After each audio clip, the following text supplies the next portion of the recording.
Good morning student. आज हम हिंदी व्याकरण के पाठ अर्थ की दृष्टि से वाक्य भेद के बारे में पढ़ेंगे और उसके बारे में कुछ जानकारी लेंगे। वाक्य भेद जानने से पहले वाक्य की परिभाषा को समझ लेते हैं। शब्दों का एक ऐसा सार्थक समूह को ही हम क्या कहते हैं? वाक्य कहते हैं।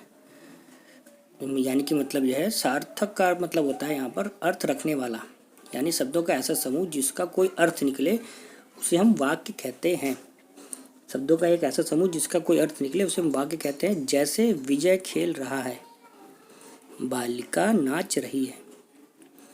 दोनों जो वाक्य लिखे हैं इनका सार्थक अर्थ निकल रहा है।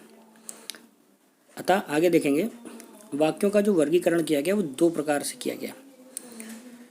पहला अर्थ के आधार पर किया गया, दूसरा रचना के आधार पर किया गया।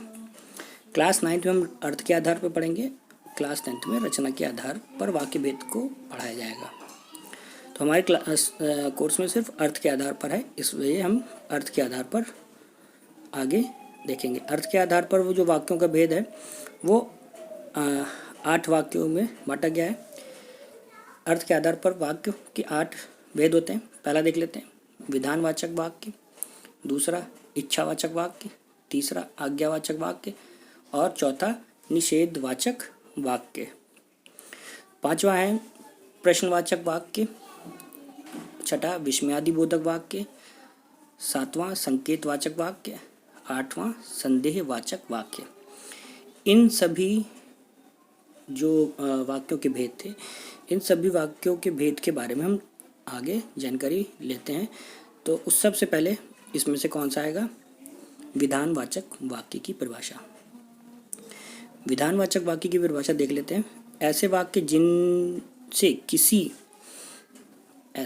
जिनसे किसी काम के होने या किसी के अस्तित्व का बोध हो, वह वाक्य विधानवाचक वाक्य कहलाता है।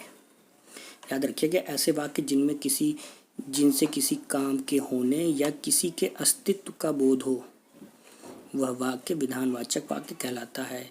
विधानवाचक वाक्यों को विधिवाचक वाक्य भी कहा जाता है। देख लेते हैं एग्जाम्पल नंबर फर्स्ट, ममता ने खाना खा लिया। देखेंगे, जैसे कि आप इसमें देख पा रहे हैं कि ऊपर पता चल रहा है कि जो ममता ने खाना खा लिया, यानी कि किसी भी काम के होने का बोध हो रहा है।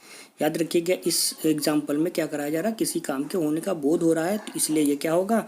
यह विधानवाचक वाक्य के अंतर्गत आएगा। आगे देखेंगे सेकंड नंबर एग्जाम्पल, हिंदी हमारी राष्ट्रभाषा है।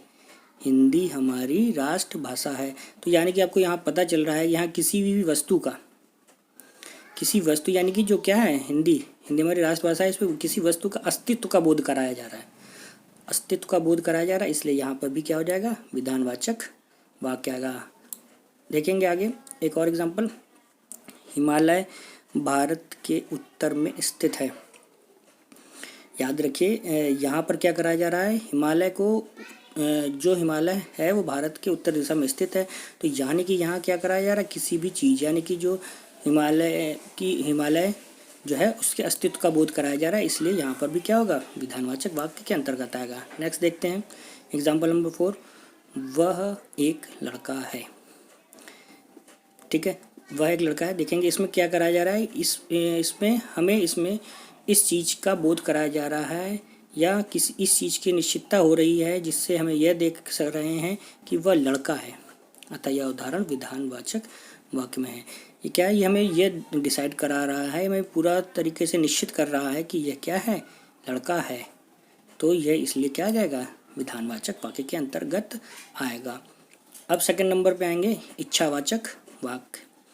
इच्छावाचक वाक्य में देख लेते हैं, ऐसे वाक्य जिनसे हमें वक्ता की कोई इच्छा, याद रखिए इच्छा, कामना, आकांक्षा या फिर आशीर्वाद आदि का बोध होता है, वो इच्छावाचक वाक्य कहलाते हैं। ऐसे वाक्य जिनसे हमारी क्या हो रही है? कोई इच्छाएं की प्रकट हो रहा हो या फिर कामनाओं का प्रकट हो रहा हो या आशीर्वाद दिया जा रहा हो, तो वो हमारे क्या आएंगे? इच्छावाचक वाक्यों में आएंगे। इसका एग्जाम्पल देख लेते हैं। एग्जाम्पल नंबर फर्स्ट, ईश्वर करे सब कुशल लौटें। ईश्वर करे सब कुशल लौटें। देखिए यहाँ पर कहा जा रहा है कि जो वक्ता है उसकी यह कामना हो रही है कि सभी लोग कुशल लौटें। तो यहाँ पर कामना के बारे में बताया जा रहा है, इसलिए क्या हो जाएगा, ये इच्छावाचक वाक्य। ओके, एग्जाम्पल नंबर 2 देखेंगे, भगवान तुम्हें दीर्घायु करे। जैसा कि आप देख पा रहे हैं कि यहाँ पर क्या करा जा रहा है कि यहाँ पर जो वक्ता है वो कामना कर रहा है कि किसी व्यक्ति की दीर्घायु के बारे में, तो या उस व्यक्ति को आशीर्वाद दे रहा है। तो आशीर्वाद के रूप में भी ऐसा बोला जाता है ना कि भगवान आपको लंबी उम्र दे। तो यानी कि ये क्या हो जाएगा, ये आशीर्वाद में आएगा। अतः यह आशीर्वाद में आने वाले वाक्य इच्छावाचक वाक्य के अंतर्गत आएंगे। एग्जाम्पल नंबर 3 देखेंगे, आज तो मैं केवल फल खाऊंगा। आज तो मैं केवल फल खाऊंगा, इसमें देखिए ये साफ साफ पता चल रहा है कि यह निश्चय कर रहा है कि आज सिर्फ और सिर्फ फल खाएगा।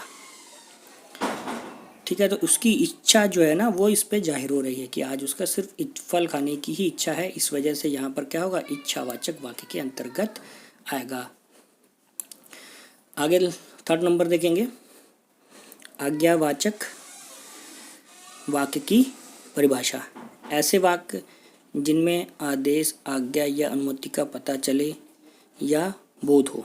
याद रखिएगा, आज्ञावाचक होंगे, जैसा कि आपको नाम से पता चल रहा है कि आज्ञा होगी तो उनमें आज्ञा ही दी जाएगी। तो ऐसे वाक्य जिनमें आदेश, आज्ञा या अनुमति का पता हो। अनुमति मतलब आप परमिशन मांग रहे हो किसी से, तो ऐसे वाक्यों को आज्ञावाचक वाक्य कहेंगे।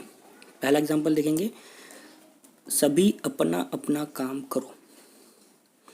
देखिए इसमें क्या क्या कहा गया है कि सभी को आदेश दिया गया, काम करने का आदेश दिया गया है। और जैसा कि आप जान रहे हैं कि आदेश देने का मतलब क्या है, आज्ञावाचक वाक्य।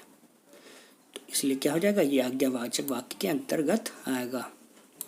सेकंड नंबर देखेंगे, आप यह पाठ तुम्हें पढ़ना होगा।